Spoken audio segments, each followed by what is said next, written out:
With your three-point shot on Kansas Jayhawk basketball, I'm Brian Haney. On Thursday, head coach Bill Self and senior big man Landen Lucas met with the media. And one of the topics that Coach Self talked about was the perception of the strength of the Big 12 being top-heavy, because right now the conference has two projected one seeds. In Coach's mind, the strength is in the middle, where you've got 6 teams all still vying for NCAA tournament inclusion that have records from 8-5 down to 5-8. When you have 2-1 seeds, it gives the appearance of being top-heavy. The strength of our league is the middle of our league. And I think Scott would probably say the same thing. The difference between the middle and the teams that are perceived to be at the top is not very much at all, as evidenced by their scores and also by our scores.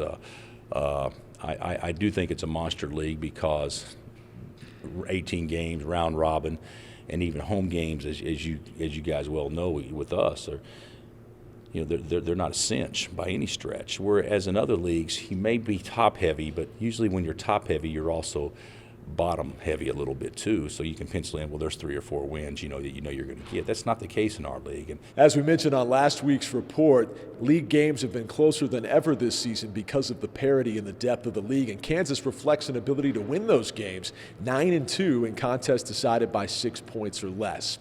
Let's talk next about Jonathan Motley on our three-point shot. Here's a young man that leads the conference in double-doubles with 10, 7 of which have come in league play, which also leads the Big 12. Senior big man Landen Lucas talked about the challenges of defending such a dynamic scorer like Motley.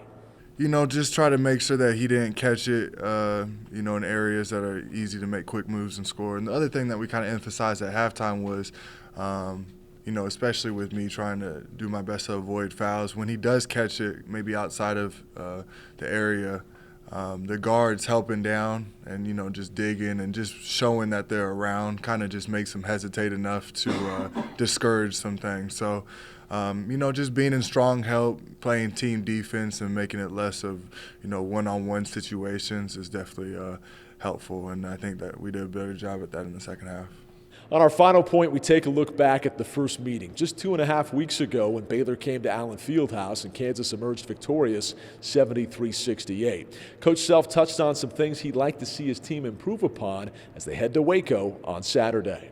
Well, they played volleyball the first half against us on the offensive boards, and we got to do a better job of blocking out and hitting somebody because, if it's a standing jump contest, they're going to win at 7-1 or whatever, going against 6-7 or whatever. So we got to do a better job rebounding the ball, and we also got to eliminate Motley's good touches, which we didn't do at all the first half. We did the second half, and then obviously the same old coach speak things, but